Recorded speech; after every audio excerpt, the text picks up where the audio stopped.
සූදාට සාදරයෙන් පිළිගන්නවා සින්හවුස් LK අපේ YouTube channel එකට. අද බලනවාට අරගෙන ආවේ ටිකක් අභිරහස් පැත්තට බර මූවි එකක්. එක්තරා තරුණයෙක් දවසක් එයාගේ අවශ්‍යතාවයකට ATM මැෂින් එකෙන් සල්ලි වගයක් ගන්න යනවා.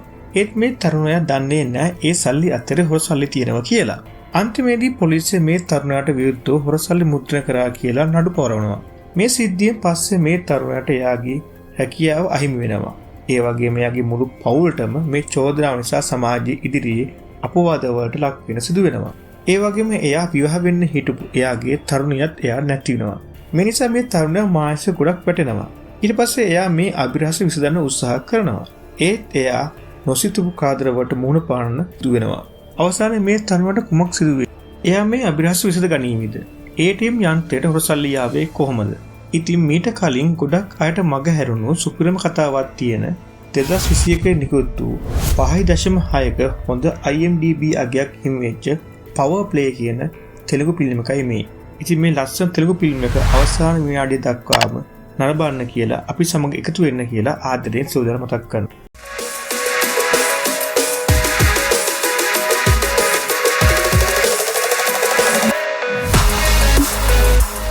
ෆිල්ම් පටන් පෙන්වන්නේ මාර්ගයේ සිද්ධ වෙච්ච රියතුරක් ගැන.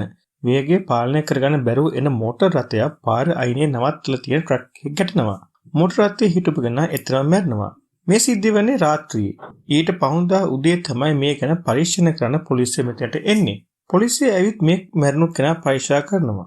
එතකොට මෙයාට තේරෙනවා මැරුණු කෙනාගේ මොබයිල් ෆෝන් එක හම්බ වෙනවා. මේ ෆෝන් එකේ පරීක්ෂා කරන පොලිස් පරීක්ෂා දකිනවා මේ මැරුණු කෙනාගේ WhatsApp අංකයේ මද්ද්‍රව්‍ය ජයවාරම් පිළිබඳව තොරතුරු ගොඩක් තියෙනවා කියලා. මේ පළාතේ ඉන්න ප්‍රභූවරුන්ගේ පුතාලගේ තොරතුරු තමයි මේ වැඩිපුරම මේ අතර තියෙන එකත් මට තේරෙනවා. ඒ අතර මේ පොලිස් පරීක්ෂකවරයා දකිනවා එයාලගේ පොලිසිය ප්‍රධානියාගේ පුතාගේ තොරතුරු මේ අතර තියෙනවා කියලා. එයා මේ ගැන කෝල් එකක් දීලා ඒ ප්‍රධානියට දැනුවත් කරනවා. ඊට පස්සේ එයාලා කරන්නේ මේ තොරතුරු මීඩියා වලට නොදී ෆෝන් එක හංගලා මේ සිද්ධිය යටපත් කරන එක. මේ පොලිස් කාර්යයක නම තමයි කරිම්. මේ චිත්‍රපටයේ ප්‍රධාන චරිතය තමයි විජේ. විජේ කියන්නේ සාමාන්‍ය පවුලක කෙනෙක්. එයා එයාගේ අම්මයි තාත්තයි එක්ක මනාවගයක් බලන්න යනවා. ඒත් විජේ ඒකට කැමති වෙන්නේ නැහැ. එයා කියනවා එයා කීර්ති කියලා ගෑනු ළමයට ආදරය කරනවා කියලා. ඊට පස්සේ විජේගේ දෙමාපියෝ තීරණය කරනවා කීර්තිය ගෙදර යන්න. කීර්ති කියලා තියෙන්නේ ටිකක් පොහොසත් පවුලක ගෑනු ළමෙක්. විජේගේ තාත්තා ජොබ් එක කරන්නේ ආහාර සංස්ථාවේ. එයා කීර්තිගේ තාත්තට කියනවා අවුරුදු 5ක් කලින් විශ්‍රාම ගිහින් පුතාට මේ ජොබ් එක අරන් දෙනවා කියලා. කීර්තිගේ තාත්තා දුවගේ සතුට ගැන හිතලා කොහොම හරි මේ යෝජනාවට කැමති වෙනවා. දෙන්නාගේ දෙමාපියෝ කැමති වෙච්ච නිසා මේ දෙන්නා ඉක්මනින්ම විවාහ වෙන්න තීරණය කරනවා. ඊපස්සේ විජේගේ තාත්තා එයාගේ ඔෆිස් එකට ගිහින් එයාගේ අස්විල්ලිව බාර දෙනවා. විජේ මේ වෙලාවේ ඉන්නේ සුපර් මාකට් එකේ. එයා අද හවසට තියෙන තාත්තාගේ පෙන්ෂන් පාර්ටියට ඕන කරන කෑම බීම අරගන්නවා. ඒ වගේම විජේගේ කීර්තිගේ විවාහය ගැන තව සතියකින් සිද්ධ වෙන්න නිසා අද රැයට යාළුවෝ එක්ක පාටියක් දාන්න විජේ ලෑස්ති වෙනවා. පවුටියත් අරගෙන සුපර් මාකට් එකෙන් එළියට එනකොටම විජේ දකිනවා ඉස්සරහින් ඒ ට්‍රක් එකකට ගෑනු කෙනෙක් හැප්පෙන්න යනවා කියලා. විජේ දුර ගිහින් එයාව බේර ගන්නවා. එයාගේ නම සාති. එදාම රැය විජේ ATM මැෂින් එකෙන් සල්ලි තරම් එළියට එනවා. එතකොට එයාට එයාගේ යාළුවන්ගෙන් කෝල් එකක් ගෙනවා. විජේ එයාට කියනවා එයා කීර්තියක ක්ලබ් එකට යනවා. එනකොට රෑ වෙයි යාළුවන්ට පාටිය පටන් ගන්න කියලා. ඊට පස්සේ එයා කීර්ති එක්ක ක්ලබ් එකකට යනවා. ඒත් විජේ දැනගෙන හිටියේ නෑ එයා ATM මැෂින් එකෙන් ගත්තු සල්ලි වල හොර සල්ලි තියෙනවා කියලා. විජේගේ ජීවිතය එහෙම් පිටින්ම කන පිට හැර වෙන්නේ මේ සිද්ධියෙන් පස්සේ. ATM මැෂින් එක සල්ලි දාන කම්පැනි එකේ අය ATM එකට දාන තියෙන හොඳ සල්ලි අරගෙන හොර සල්ලි තමයි දාන්නේ. ඒ සල්ලි දාන කෙනා දන්නේ නැහැ මේ දාන්නේ හොර සල්ලි කියලා. ඒ වගේ මේ සල්ලි කවලං වෙලා තියෙනවා කියලා ඔහු දන්නේ නැහැ. නමුත් බැංකුව මෑයර් දන්නවා මේ දාන්නේ හොර සල්ලි කියලා. එයත් මේ කන්දුවට සම්බන්ධයි. මේ ගැන මොකද නොදන්න විජේ කීර්ති එක ක්ලබ් එකේ විනෝද වෙමින් ඉන්නවා. විජේ ක්ලබ් එකට දෙන්නේ එයා ATM එකෙන් ගත්තු සල්ලි. ක්ලබ් එකේ ඉන්න මෑනේජර් දැනගන්නවා විජේ දුන්නේ හොර සල්ලි කියලා. එයා ඒ බව පොලිසියට කියනවා. ක්ලබ් එකට එන පොලිසිය විජේ සහ කීර්තිව අත්අඩංගුවට ගන්නවා. විජේ පොලිසියදී කොච්චර තෙරුම් කරන්න හැදුවත් එයා ඒ සල්ලි ගත්තේ ATM එකකින් කියලා පොලිසියට පිළිගන්නේ නැහැ. මේ පොලිසියේ ඉන්නේ පොලිස් පරීක්ෂක ටිකක් සල්ලාල කෙනෙක්. එයා නරක විදිහට කීර්ති දිහා බලනවා. කීර්ති හොඳට බය වෙලා විජේ ළඟට දුවනවා. එතෙට එන පොලිස් පරීක්ෂක විජේට කියනවා මේ දෙන්නව පරීක්ෂා කරන්න ඕන කියලා. විජේ පරීක්ෂා කරන පොලිස් පරීක්ෂක ඊළඟට හදන්නේ කීර්තිව පරීක්ෂා කරන්න. ඒත් විජේ එතනට විරුද්ධ වෙලා කියනවා කාන්තාව පරීක්ෂා කරන අයිතිය තියෙන්නේ කාන්තා පොලිස් පරීක්ෂකවරයෙක්ට විතරක් කියලා. ඊට පස්සේ මේ පරීක්ෂණය ටිකක් කේන්ති යනවා. පොලිස් නිලධාරියට කියනවා කතා කරලා කියනවා කීර්තිව අරන් ගිහින් නිර්වත් කරලා පයිෂා කරන්න කියලා. කීර්තිගේ අකමැත්තෙන්ම මේ නිලධාරී කීර්තිව බලෙන් අරගෙන යන්න හදනකොටම කීර්තිගේ තාත්තා ලෝය කෙනෙක් එක්ක එතට එනවා. එයා කීර්තිව නිදහස් කරගන්නවා. ඒත් විජයව නිදහස් කරන්න පොලිසිය කැමති වන්නේ නැහැ. කීර්ති අකමැත්තෙන් වුණ තාත්තා කීර්තිව එක්කගෙන ගෙදර යනවා. ඊට පහුවෙනිදා උදේ පොලිසිය මාධ්‍ය සංගායනාවක් තියලා මූ රටටම කියනවා විජය ගැන. විජය තවත් කට්ටියක් එක්ක එකතු වෙලා ජාවාරමක් විදියට මේක කරගෙන යනවා කියලා. මේ සිද්ධිය මූ රටටම දැනගන්නවා. මේ නිසා විජයගේ පවුලේ අයට ගොඩක් අපහසුතාවයටපත් වෙනවා. විජයගේ ගෙදර එන කිරි අරගෙන කිරිමවුස්සක් කියනවා ගෙදරින් සල්ලි එපා මට ගෙවන්න ඔන්ලයින් විදියට කියලා. මේ දේවල් නිසා තාත්තා විජයක කතා කරන්නවත් කැමති නැහැ. මේ අතරේ කීර්තිගේ තාත්තා ඇවිත් කියනවා එයාලා මේ යෝජනාවට කැමති නැහැ කියලා. කීර්තිත් මේ වෙලාවේ විජය විශ්වාස කරන්නේ නැහැ. මේ අතරේ මේ රටේ මහමැතිවරණයක් තියෙන්න පක්ෂ නායකයන් සූදානම් වෙනවා. දැනට ඉන්න මහ ඇමති එයාගේ දුව පූර්ණාව ඇමති අපේක්ෂකෙක් විදියට ඉදිරිපත් කරනවා කියලා කියනවා. එයා කියන්නේ පූර්ණා එයාගේ දුව උනත් තරණ කළා ඡන්දය දිනුවොත් විතරයි එයාව මහ ඇමති කරන්නේ කියලා. මේ අතර විජයට සිද්ධ වෙනවා හැමදාම පොලිසියට ගිහින් පොලිස් පොතේ අස්සම් කරන්න. දවසක් ඒ පොලිස්කාරයෙක් නිලධාරියෙක් කියනවා විජයට අපරාධ සිද්ධියක ස්ථිර සාක්ෂිය නොලබනකොට ආපසු අපරාධ සිද්ධිය ගොඩනගනවා කියලා. පොලිස් නිලධාරියා අදහස් කරන්නේ විජයට නිර්දෝෂීභාවය ඔප්පු කරන සාක්ෂි එක්කම ඔප්පු කරන්න කියලා. විජය පොලිස් නිලධාරිය ස්තුති කරලා පොලිසියෙන් පිට වෙනවා. විජය ආයෙත් යනවා එයා සල්ලි ගත්ත ATM මැෂින් එක ළඟට. එතකොට විජය දකිනවා ATM මැෂින් එක තියෙන තැන උඩින් CCTV කැමරා තියෙනවා කියලා. ආපසු එල්ට ඇවිත් විජය වටපිට බලද්දී එයා දකිනවා තවත් CCTV කැමරා එකක් ඉස්සරහා ෂොප් එකක තියෙනවා කියලා. වාහන කරන ආයතනයක් තමයි අනිත් CCTV කැමරා හයි කරලා තියෙන්නේ. විජය ගිහින් එතන වැඩ කරන සේවකගෙන් අහනවා CCTV දර්ශන දෙන්න පුළුවන්ද කියලා. සේවකයා විජයව යාළගේ ප්‍රධානියා ළඟට එක්කගෙන යනවා. ඒත් මේ ආයතනයේ ප්‍රධානියා විජයට කියනවා මේ CCTV කැමරා වැඩ කරන්නේ නැහැ. සේවකව බය කරන්නේ මේවා සවි කරන්නේ තියෙන්නේ කියලා. මේ ලාවේ මෙතන තවත් කෙනෙක් ඉන්නවා. විජය එතනින් ගියට පස්සේ ඒ කෙනා අහනවා ඇත්තටම මේ කැමරා වැඩ කරන්නේ නැද්ද කියලා. එතකොට ආයතන ප්‍රධානියා කියනවා නඩුවකට කියලා කියපු නිසා මම ඒවා දුන්නේ නැහැ කියලා. ඊට පස්සේ විජය ගිහින් ATM මැෂින් එක ළඟ තියෙන සිගුටුගෙන් අහනවා. එතකොට සිගුටු කියනවා මම අලුත් කෙනෙක් මේ ගැන කිසිම දෙයක් දන්නේ නැහැ කියලා. CCTV දර්ශන ගන්න ඕන බැංකුවේ මෑනේජර්ගෙන් ඉල්ල ගන්න කියලා. ඊළඟට විජය යනවා බැංකුවේ මැනේජර්ව හම්බෙන්න. ඒත් මැනේජර්ව විජයව මග හරිනවා. එයා කැමති වෙන්නේ නැහැ විජයට CCTV දර්ශන දෙන්න. විජයට CCTV දර්ශන දෙන්න එපා කියලා කෙනෙක් මේ මැනේජර්ට බය කරනවා. ඒ තමයි අජේ. අජේ කියන්නේ පූර්ණාගේ සාමි පුරුෂයාට. විජය හොඳටම රස්තාදු වෙලා කේන්තියෙන් බැංකුවෙන් පිට වෙනවා. මේක ලොකු ප්‍රශ්නයක් වෙලා කියලා බැංකු මැනේජර් ATM මැෂින් එක සල්ලි දාපු කෙනාට කෝල් එකක් අරන් බයිනවා. සල්ලි දාපු කෙනා දන්නේ නැහැ හොඳ සල්ලි අතේ හොඳ සල්ලි තිබුණා කියලා. විජය මේ ගැන දිගින් දිගටම හොයන නිසා විජයව ඇක්සිඩන්ට් කරන්න තමයි අජේ සූදානම් වන්නේ. මේ අතරේ විජයගේ තාත්තා වැඩ කරපු තැන ආයතනයේ ප්‍රධානියා ඇවිත් කියනවා තාත්තා විශ්‍රාම ගියපු නිසා එයාට ආයෙත් මේ ජොබ් එක ගන්න බෑ. ඒ වගේම පුතා වංචාවකට අහු වුන නිසා එයාට මේ ජොබ් එක ගන්නත් බෑ. ඒ වගේම විජයගේ තාත්තට වෙන රස්සාවක් එයා හොල් දෙන්නම් කියලා. මේ අතරේ විජයගේ ළඟ කෙනෙක් ඇවිත් හොරෙන් ඔත්තු බලනවා.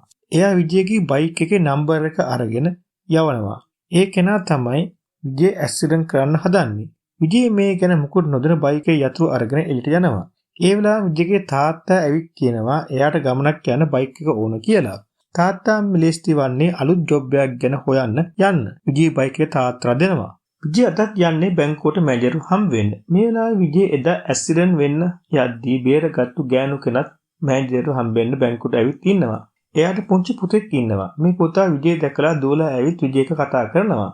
මේ පුංචි පුතා ෆෝන් එකේ තියෙන එයාගේ තාත්තාගේ ෆොටෝ එකත් එක්ක බල සතුටින් උඩ පනිනවා දැකලා විජය අහනවා බබාගේ තාත්තා නගරයෙන් පිට ගිහින්ද කියලා. එතකොට මේ ගෑනු කෙනා කියනවා එයාගේ සැමියා ළඟදී මිය ගියා කියලා. මේ අතරේ මැනේජර් විජය ඉන්නවා දැක්ක නිසා ඉක්මනින්ම බැංකුවෙන් පිට වෙලා යනවා. විජය පස්සෙම දුවන ගියත් විජයට මැනේජර්ව අල්ලගන්න බැරි වෙනවා. මේ අතරේ විජයගේ තාත්තා ඇක්සිඩන්ට් වෙනවා. විජය මේක දැනගත්ත ගමන් දුවලා හොස්පිටල් එකට යනවා. තාත්තා විජයට කියනවා මේක අනතුරක් වගේ නම් පේන්නේ නැහැ කියලා. මේක සැසුම් කරලා කරන්න හදපු මිනිමරුමක් කියලා. මේ හැම දෙයක්ම පිටිපස්සේ ඉන්නේ පූර්ණගේ සාපුරුෂය අජේ. ඒත් අජේ මෙහෙම කරන්නේ ඇයි කියලා විජය තාම දන්නේ නම් නැහැ. විජයගේ තාත්තා හොස්පිටල් බිල් එක කීර්ති ගෙවලා කියලා විජයගේ අම්මා විජයට කියනවා. ඒත් ඒ සල්ලි ආපහු Google Pay හරහා කීර්තිට යවනවා. මේ අතර විජයට කෝල් එකක් එනවා කෙනෙක්ගෙන්. එයා ඇවිත් හම්බෙන්න කියලා. විජේ එයාව හම්බෙන්න යනවා. එයාගේ නම නාරදා. එයා රහස් පුරුෂය කියලා තමයි විජේට කියන්නේ. කොහොම හරි නාරදා මේ වෙලාවේ විජේට ගොඩක් උදව් කරන්න ඉදිරිපත් වෙනවා. විජේ මේ ඉන්න ෂොප් එකෙම තමයි කීර්තියාගේ තාත්තා ඉන්නවා. කීර්තිගේ තාත්තා එයාට මනමාලෙක් හොයලා දීලා. මේ වෙලාවේ රාගේෂ් මෙතෙන්ට එනවා. කීර්තිගේ තාත්තා මේ දෙන්න ටිකක් කතා කර ඉන්න කියලා එළියට යනවා. කීර්ති නම් පොඩ්ඩක්වත් මේ රාජේෂ්ට කැමති නැහැ. රාජේෂ් කියනවා කීර්ති අපි ශිල්පී එකක් ගමු කියලා. කීර්ති අකමැති වුණත් ඒ වෙලාවේ මුකුත් නොකිය ඉන්නවා. අහම්බෙන් වගේ කීර්ති දකින විජේ එතනින් යනවා කියලා. කීර්ති විජේගේ පස්සෙන් දුව යනවා. කීර්ති විජේට දොස් කියනවා එයා මග හරිනවා කියලා. ඊට පස්සේ විජේ කීර්තිට කියනවා විශ්වාසය නැති තැන ආදරයක් නැහැ කියලා. කීර්ති විජේට වොෂුම් රෙක්කන් ගිහින් දෙන්නත් එක දෙතොස් ඉබ ගන්නවා. කීර්තිට පස්සේ විජේගෙන් අහනවා දැන් විශ්වාසය ඇතුණාද කියලා. එතකොට නාදා විජේව හොයාගෙන එතනට එනවා. ඊට පස්සේ කීර්ති එතනින් යනවා. නාදා විජේට කියනවා අපිට මග හැරෙනොත් දැන් අපි හොයාගන්න ඕන කියලා. ආපසු මුල ඉඳන් පටන් ගමු කියලා. විජේ නාදා එක්ක ආපහු ATM මැෂින් එක තියෙන තැනට යනවා. විජේ මුලින්දන් ආපහු සාක්ෂි හොයන්න පටන් ගන්නවා. විජේට මතක් වෙනවා එයා සල්ලි ගන්න ආපු දවසේ එතන හිටපු ආරක්ෂක නිලධාරියාගේ ගරාජ් කෙනෙක්ට කෝල් එකක් ගන්නවා වාහනයක් ගැන කියලා. විජේ ඒ ගරාජ් එක හොයාගෙන ගිහින් ඒ ආරක්ෂක නිලධාරියාගේ ෆෝන් නම්බරය ඉල්ල ගන්නවා. ඊට පස්සේ ෆෝන් නම්බරයට අනුව එයාලා ආරක්ෂක නිලධාරියාට හොයාගෙන යනවා. ඒක දැනගන්නවා ඒ ආරක්ෂක නිලධාරියා මිය ගිහින් කියලා. ඒ වගේ බිරිඳත් එයාගේ අම්මලාගේ ගෙදර ගිහිල්ලා තියෙනවා කියලා එයා දැනගන්නවා. ඊළඟට විජේට මතක් වෙනවා එදා විජේත් එක්ක සල්ලි ගත්තු කෙනා. එයාව හොයාගෙන එයාගේ නම්බර එකත් අරගෙන කෝල් කරලා අහනවා. එතකොට ඒ මවුස්සය කියනවා මම මේ සල්ලි සියල්ල වීදම් කරා කියලා. මේ අතරේ විජේව මරන්න කියලා අජේ ලොයි ඩ්‍රයිවර් කෙනෙක්ට කියනවා. මේ කෙනා විජේව ඇක්සිඩන්ට් කරන්න විජේගේ පස්සෙන් එනවා. කොහොම හරි විජේ මේ ලොයි ඩ්‍රයිවර් අල්ලගෙන එයාට හොඳටම ගහනවා. මේ ලාභේ මේ ලොයි ඩ්‍රයිවර්ගේ ෆෝන් එකට කෝල් එකක් එනවා. විජේයාගේ ෆෝන් එක උදුරගෙන බලනකොට දකින්නවා විජේගේ හැම විස්තරයක්ම මේ ෆෝන් එකේ තියෙනවා කියලා. මෙයාට ලොයි ඩ්‍රයිවර් ෆෝන් එක උදුරගෙන පැතිලින් පැන දුවනවා. විජේ මේ වගේ ප්‍රශ්නකට පැටලෙන්නේ අජේ කියන කෙනා විජේව මරන්න පන්නන්නෙත් හේතුව තමයි පූර්ණා. පූර්ණා කියන්නේ දැන් ඇමති කෙනෙක්. එයා යාගේ බලය අතුලෙස විදිහට තමයි පාවිච්චි කරන්නේ. එයා රජයේ ආයතනයකට ගිහින් ඒකේ ප්‍රධානියට බයල් කරලා කියනවා එයාගේ පස්සේ සමාජිකයට ණයක් ලබා ගන්න අනුමැතිය දෙන්න කියලා.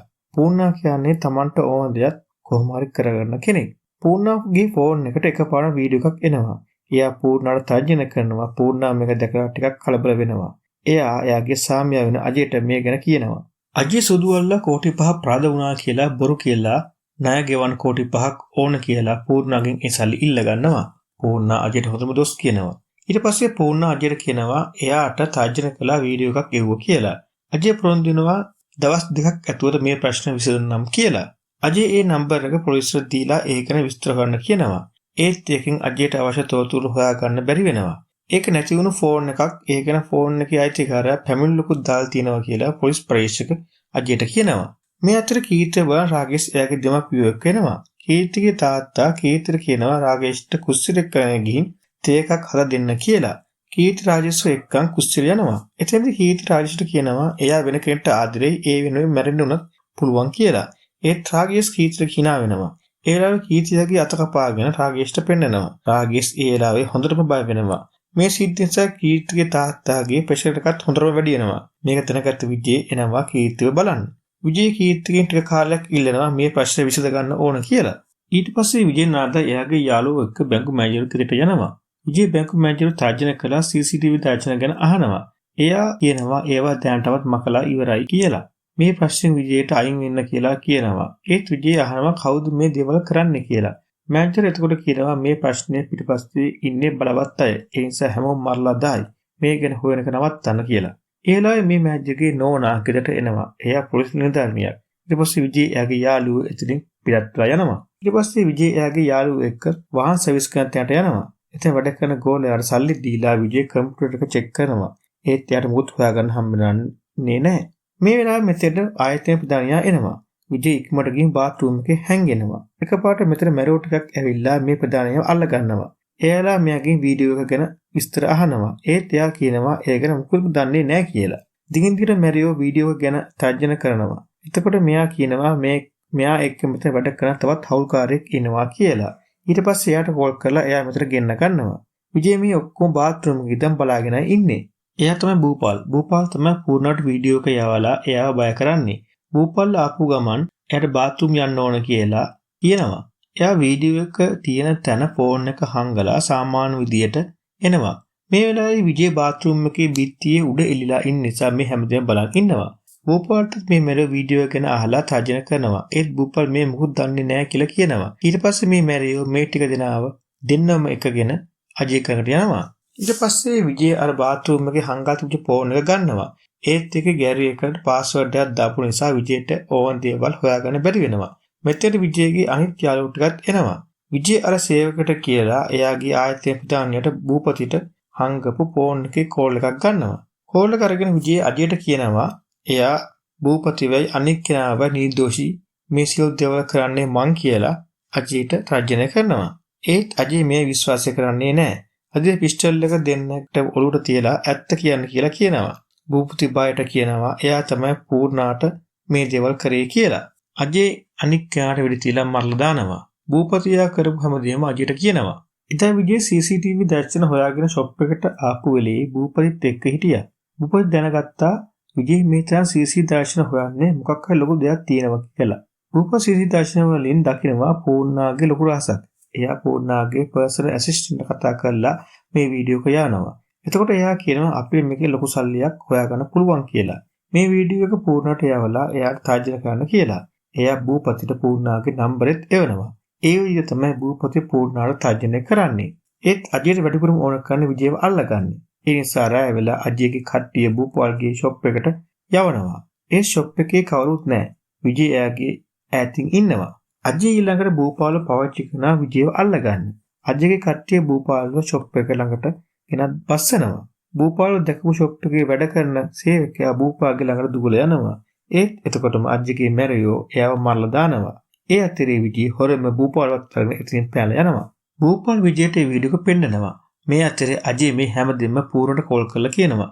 පූර්ණා මේලාවේ මීටින් එකක හිටියත් එහා එතනින් ඉක්මනින්ම පිට වෙලා අජය ඉන්න තැනට යනවා. පූර්ණාගේ තාත්තා මෙතට එනවා. පූර්ණාගේ පර්සනල් ඇසිස්ටන්ට් මේ ගැන මොකුත් නොදන්න පූර්ණාගේ පසුපැතින් වෙනදා වගේම ඉන්නවා. ඒත් අජය කට්ටිය ඇවිත් ඔහුව අල්ල ගන්නවා. මේ අතරේ විජේ භූපාල් එක්ක විශේෂ කෙනෙක් හොයාගෙන යනවා. ඒ තමයි එදා විජේ බේර ගන්න ආපු ගෑනු කෙනා. එයා මෙච්චර කල් හංගන් හිටපු එයාගේ මහත්යා නැති වූ හැටි අද විජේට කියනවා. එයා තමයි රවි. රවි කියලා කියන්නේ ගොඩක් ලස්සන තරුණ කෙනෙක්. එයා එයාගේ බින්දත් එක්ක ගොඩක් සතුටින් ආදරෙන් තමයි ඉන්නේ. රවි කියන්නේ ඉස්කෝලේ ක්‍රීඩා ගුරුවරයෙක්. එයා ඉස්කෝලේ ගොඩක් අඩුපාඩුකම් තිබ්බ නිසා ඒ පහසුකම් සදා ගන්න අදාළ ඇමතිව හම්බෙන්න යනවා. එයා තමයි පූර්ණා. පූර්ණා රවි දැක්ක ගමන් එයා ගැන කැමැත්තක් ඇති වෙනවා. මොකද රවි කියන්නේ කොලෙජ් යන කාලේ පූර්ණගේ ක්‍රෂ් එක. පූර්ණා ඊට පස්සේ රවි හොයාගෙන එයාගේ ගෙදරට එනවා. පූර්ණා නිතරම රවි මුණ ගැහෙන්න යනවා. පූර්ණා දන්නේ නැතු රවිට ගොඩක් ආදරය කරනවා. දවසක් පූර්ණාගේ බර්ත්ඩේ පාර්ටි එකට රවි පූර්ණාට ආරාධනා කරනවා. එදා රවි පූර්ණාට ගොඩක් සමීප වෙනවා. පූර්ණා කියන්නේ මත්ද්‍රව්‍යයට ඇබ්බැහි වූ කෙනෙක්. පූර්ණා මේ වෙලාවෙත් තින්නේ මත්ද්‍රව්‍ය අරගෙන.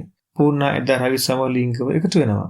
ඊට පස්සේ නොදැනීම මේ දෙන්න අතර අනියම් සම්බන්ධතාවයක් ගොඩනගෙනවා. එක දවසක් රවිගේ වයිෆ් එක ගෙදර නැති වෙලේ පූර්ණා යනවා රවි බලන්න. ඒත් මේ වෙලාවේ හරිසිම රවිගේ වයිෆ් හදිසියම ගෙදර එනවා. හොඳටම කලබල වෙන රවි පූර්ණාව ඉක්මනින්ම ගෙදරින් එළියට ඇදලා දානවා. පූර්ණාට රවිගේ බින්ද කරන කේන්තියක් වගේම ලොකු තරහක් ඇති වෙනවා. ඊට පස්සේ දවසක් රවි පූර්ණව හම්බෙන්න ඇවිත් පූර්ණාගේ සමාව ඉල්ලනවා. පූර්ණා ඒ වෙලාවේ කියනවා රවිගේ බින්දවයි දරුවව මරුමු කියලා. ඒ කියපු දේ රවිට හොඳටම කේන්ති යනවා. රවි පූර්ණාට බයිනවා. ඒත් පූර්ණා රවිගේ බින්දව ඇස්තිර කරන්න උත්සාහ ගන්නවා. විජේ තමයි එදා රවිගේ බින්දව බේරගන්නේ. බින්ද මේ හැමදේම ප්‍රයිවට් කියනවා. රවි පූර්ණව හම්බෙන්න කියන පූර්ණාට හොඳටම දොස් කියනවා. පූර්ණා වෙලාවේ රවිගේ සමාව ඉල්ලනවා. රවි කියනවා මේ හැමදේම මෙතනින් ඉවර කරමු කියලා. පූර්ණා එකට කැමතියි කියලා බරුවට රවිට කියනවා. ඊට රවිගේ විවාහ සංවත්සරය කියලා රවි පූර්ණාට කියනවා. පූර්ණා රවිට එයාගේ පවුලේ අය එක්ක යන්න කියලා ගුවන් ටිකට්පත් දෙනවා. පූර්ණා රවි ගෙදර බස්සන්නම් කියලා කාර් එකේ එකගෙන යනවා. ඒත් පූර්ණා කැමති නැහැ රවි එයාගේ ගෙදර අය එක්ක සතුටින් ඉන්නවට. පූර්ණා තීරණය කරනවා රවිව මරන්න. පූර්ණා කාර් එක නවත්තලා රවිට වෙඩි තියලා මරලා දානවා. පූර්ණා ඒ වෙලාවෙත් මද්දාව අරගෙන තමයි ඉන්නේ. පූර්ණා රවිට වෙඩි තියනවා ළඟ CCTV කැමරා වල සටහන් වෙනවා. පූර්ණා පස්සේ තමයි දන්නේ එතන CCTV කැමරා තිබුණා කියලා. මේ සිද්ධ වෙන්නේ එදා විජේ ATM මැෂින් එකෙන් සල්ලි ගත්ත දවසේමයි. එතන තිබු CCTV කැමරා වල තමයි මේ සටහන් වන්නේ. එදා එතන හිටපු ආරක්ෂක නිලධාරියා මේ සිද්ධිය දකිනවා. ඒ නිසා පූර්ණා ඒක නම් මරලා දානවා. පූර්ණා අජයට මේ හැමදේම කියනවා. ඒ නිසා තමයි විජේ CCTV දර්ශන ගන්න එක නවත්තන්න අජයට හැමදේම කරන්න වෙන්නේ. ඒත් විජේ මේ මුකුත්ම දන්නේ නැහැ. ඒත් හොරසල්ලි වංචාවේ නිදහස් වෙන්න සාක්ෂි හොයා ගන්න තමයි විජේ CCTV දර්ශන ගන්න මේ තරම් උත්සාහ කරන්නේ. භූපති මේ සිද්ධිය ප්‍රයෝජනයට අරගෙන උත්සාහ කරනවා පූර්ණා බය කරලා එයාගෙන් සල්ලි ගන්න. මේ සිද්ධ වෙච්ච හැමදේම පූර්ණා එයාගේ තාත්තට කියනවා. පූර්ණාගේ තාත්තා මේ සිද්ධිය ගැන විමර්ශනය කරන පොලිස් පරීක්ෂකවරයෙක් හැඳවනවා. එයා පොලිස් පරීක්ෂකෙන් අහනවා ඇයි මේ හොරසල්ලි සිද්ධිය මේ තරම් ලොකු සිද්ධියක් කළේ කියලා. එතකොට එයා කියනවා එදා දවසේම ලොකු මත්ද්‍රව්‍ය නඩුවක් අනාවරණය වුණා. ඒකට නියෝජ්‍ය පොලිස්පතිගේ පුතත් සම්බන්ධයි. ඒ නිසා ඒ සිද්ධිය යටපත් කරන්න මේ සිද්ධිය මාධ්‍ය දුන්නා කියලා. රවිගේ බීරදගේ මේ කතාව අහගෙන හිටපු විජේ එයාගෙන් අහනවා ඇයි මේ ගැන පොලිසියට නොකියුවේ කියලා. එයා කියනවා පූර්ණා එයාලව මරනවා කියලා තර්ජන කළා කියලා. විජේට දැන් හැමදේම තේරුම් යනවා. එයා ඉක්මනටම කීර්ති කෝල් කරලා කියනවා ඒ වෙනකොට අජයගේ මැරයෝ කීර්තියකට ගිහින් එයාලව අල්ලගෙන ඉන්නේ. විජේ පූර්ණට කෝල් එකක් අරන් ගන්නවා. ඒත් පූර්ණා කියනවා බූපුතට කතා කරන්න ඕන කියලා. පූර්ණා බූපත තර්ජන කරනවා. එයාලා ඉන්න තැන නොකියුවොත් බූපතුගේ පවුලේ අය මරනවා කියලා. භූපති බවල ඇත්ත කියන හදනකොටම විජේ ෆෝන් එක උදුරලා කට් කරනවා.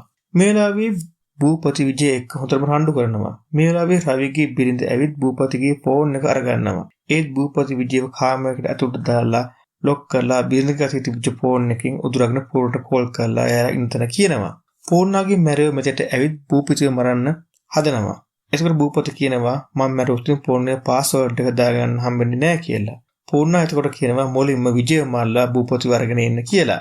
මේ අතරේ විජය හරිසි ප්‍රතිකාරාංශයට කෝල් කරලා ඇම්බුලන්ස් 6ක් ගෙමිතට ගෙන්න ගන්නවා. මේ මැරුවට විජය හිටපු කාමරේ දොර අරිනකොටම ගෑස් සිලින්ඩරයක් අරගෙන ඒක පුපුරනවා කියලා විජය හැම බය කරනවා. එයාත් ඒ ඇම්බුලන්ස් ටික විජය ඉන්න ගෙදරට එනවා. විජය රවිගේ බිරිඳ තරුව අරගෙන රෝහල් සේවකයන් සමග මෙතනින් පෑලා පිට වෙලා යනවා. ඒත් භූපතිගේ පැන ගන්න වෙන්නේ නැහැ. මැරුවට පස්සෙන්ම එළවෙගෙන එනවා. හැම ඇම්බුලන්ස් එකට නගින්න හැදුවත් රවිගේ බිරිඳට ඇම්බුලන්ස් එක නගිද්දී වෙඩි වදිනවා. එයා ඒකින් වැටෙනවා. මේ අතරේ මැරියෝටගේ භූපතිගේ පූර්ණාවට අරගෙන යනවා. ඒත් ෆෝන් එක ලොක් එක ඇරියත් මෙමරි කාඩ් එකේ ෆෝන් එකේ නැහැ කියලා මේ ලාවේ පූර්ණා දැනගන්නවා. ඒ වගේම පූර්ණා හොඳට බය වෙලා ඉන්නේ. අජේ විජේට කෝල් එකක් කරන් කියනවා හැමදේම අමතක කරලා මෙමරි කාඩ් එක දීලා මේ ප්‍රශ්නේ මෙතනින් ඉවර කරන්න කියලා. ඒත් විජේ ඒකට කැමති වන්නේ නැහැ. මේ අතරේ පොලිස් ස්ථානයේ කතා කරන විජේට කෝල් එකක් එනවා. එයා අහනවා පොලිස් පොතේ අස්සම් කරන ආවේ නැත්තේ ඇයි කියලා. එතකොට විජේ කියනවා මම මේ දැන් එනවා කියලා. විජේ තීරණ කරනවා කෙලිම පොලිසියට යන්න ඕන කියලා. විජේ රවිගේ දරුවත් අරගෙන පොලිසියට යනවා. මෙතන වගේම අර පොලිස් නිලධාරියා විජේව අස්සම් කරනවා ඕන කියලා පොතයි පෑනයි ගෙනත් දෙනවා. මෙතන අර පොලිස් පරීක්ෂක ඇවිත් විජේට පිස්තෝලයක් තියලා කියනවා යටත් වෙන්න කියලා. ඒත් විජේ එකපාරට පිස්තෝලය ඇදලා ගන්නවත් එක්කම ප්‍රධාන පොලිස් පරීක්ෂකගේ අතර වෙඩි වදිනවා. විජේ පිස්තෝලය අරගෙන පොලිසිය හැම බය කරලා පොලිස් කුඩට දාලා ලොක් කරනවා. විජේ ඊට පස්සේ කරන්නේ මොකද්ද කියලා හිතාගන්න බැරි වෙනවා. පස්සේ විජේ තීරණ කරනවා Facebook ලව් එකක් යන්න ඕන කියලා. ප්‍රධාන පොලිස් පරීක්ෂක අජයට කෝල් කරලා මේ හැමදේම කියනවා. අජේ පූර්ණා එක්ක පොලිසියට යනකොට මාධ්‍ය වලින් ඇවිත් පොලිසිය ඉස්සරහා ඉන්නවා එයාලා දකිනවා. විජේ එයාට මෙතෙක් සිද්ධ වෙච්ච හැමදේම ලයිව් එකේ කියනවා. මේ හැමදේම රටේ සමාජ ජනතාව මාධ්‍යෙන් දකිනවා. මේ වෙලාවේ වෙනකොට පූර්ණා ඉන්නේ ගොඩක් බය වෙලා. ඒත් මාධ්‍ය ආයතන වලින් විජේගෙන් අහනවා සාක්ෂි නැතුව කොහොමද මේ දේවල් ඔප්පු කරන්නේ කියලා. මේ අතර ප්‍රධාන පොලිස් පරීක්ෂක කූඩුව ඇතුලේ ඉන්න ගමන් රවිගේ පොඩි පුතාට ළඟට එන්න කියලා කියනවා. මේ පොඩි පුතා කූඩුවට ළඟට ගියට පස්සේ මේ පොලිස් නිලධාරියා දරුවාගේ බෙල්ලෙන් අල්ලාගෙන විජේට කියනවා ලයිව් එක දැම්ම නවත්තන්න නැත්නම් මේ පොඩි එකා මරනවා කියලා. විජේ දුවලා ඇවිත් දරුවා බේර ගන්න පොරබදිනකොට පොලිස් නිලධාරියාගේ අත තිබුණු තුවාලෙට දරුවාගේ අත වදිනවා. පොලිස් නිලධාරියා දරුවාට අතැල්ලා හයියෙන් කෑ ගහනවා. එතකොටම දරුවාගේ ඇඳුමේ සාක්කුවේ තිබිලා හැමෝම හොපු චිප් එක බිමට වැටෙනවා. රවිගේ ගෙදරදී විජේ භූපති එක්ක පොරබදින වෙලාවේ තමයි රවිගේ බිරිඳ මේ චිප් එක අරගෙන දරුවාගේ සාක්කුවට දාන්නේ. විජේ චිප් එකේ අරගෙන ඒක මීඩියා වලට අප්ලෝඩ් කරනවා. පොලිස් නිලධාරියා මේ හැමදේම ඊට පස්සේ අජයට කෝල් කරලා කියනවා. අජය එයාගේ මැරෙවට කියනවා පැට්‍රල් දාලා මුළු පොලිසියම ගින තියන්න කියලා. ඒත් ඊට කලින් විජේ මේ වීඩියෝ එක මීඩියා වල දානවා. ඒ වීඩියෝ එකේ තියෙන්නේ පූර්ණා රවිට විදිලා මරණ දර්ශනය. මේ වීඩියෝ එක මුළු රටම දකිනවා. දැන් පූර්ණාට සමාජයෙන් මෝද දෙන්න බෑ කියලා පූර්ණා දන්නවා. පූර්ණා එයාගේ පිස්තෝලෙන් එයාගේ මොළොට වෙඩි තියා ගන්නවා. ඒත් අජිත් නම් පූර්ණා මරනවා කියලා කිසිම දුකක් නැහැ. අජය එයාලගේ මැරෙන්නට කියනවා ගිනි තියන්න නැතුව එන්න කියලා. මොකද පූර්ණා මරනවා කියලා ඔහු කියනවා. අවසානයේ විජේ පොලිසියෙන් එළිට එනවා. ඒත් මීඩියා වලින් අහන කිසිම දෙයකට එයා උත්තර දෙන්නේ නැහැ. වැරදි කරපු හැමෝටම අවස්ථාවෙන් අඩුබන් ලැබෙනවා. බලය අයිසස් පාවිච්චි කිරීම නිසා ප්‍රධාන පොලිස් පරීක්ෂකගේ රැකියාව ඔහුට අහිමි වන අතර ඔහු අත්අඩංගුවට ගන්නවා. ඒ වගේම ATM යන්ත්‍ර හොසල්ලි දාපු සියලුම දෙනාවත් ඒ පිළිබඳව දැකගෙන සිටි බැංකු මැනේජර්වරයාත් අත්අඩංගුවට ගන්නවා. විජයට එයාගේ ජොබ් එක ලැබෙනවා. ඒ වගේම එයාගේ ආදරය කීර්තිත් හම්බ වෙනවා. එයාලා රවිගේ දරුවත් ආදරෙන් බලා ගන්නවා. ඉතින් මේ විදිහට තමයි 2021 වර්ෂයේ තිරගත වුණු පවර් ප්ලේ කියන ෆිල්ම් එක අවසාන සිදුවන්නේ. ඉතින් මේ කතාවේ වුණත් අද සමාජයට ගන්න පුළුවන් හොඳ ආදර්ශ තියෙනවා. පූර්ණාට ලැබුණු බලය එයා නිසි විදිහට පාවිච්චි කරා නම් අද පූර්ණාට මේ වගේ සිදුවීමක් සිද්ධ වෙන්නේ නම් නැහැ. ඒ වගේම රවි වුණත් අනවශ්‍ය සම්මතතාවයක් ඇති කරගත්ත නිසා තමයි එයාට මෙහෙම මරණ සිද්ධ වුනේ. විජය හිතනවා වගේ හැමෝම හිතන්න පුළුවන් නම් මෙවැනි අපරාධ ආව වෙන්න පුළුවන්. කීර්තියගේ ආදරය විශ්වාස කරන නිසා තමයි අන්තිමේදී එයාලගේ ආදරය දිනා ගන්න පුළුවන් උනේ. ඉතින් මේ වගේ දේවල් අපේ කතාවේ හොඳ ආදර්ශ වෙනවා. ඉතින් මතක් කරනවා Cine House LK අපේ YouTube channel එක subscribe කරලා තියාගන්න කියලා. ආයෙමත් මේ වගේ අලුත් කතාවකින් නැවත හමු වෙමු. හැමදාම කියනවා වගේ ගිහින් එන්න. See you soon.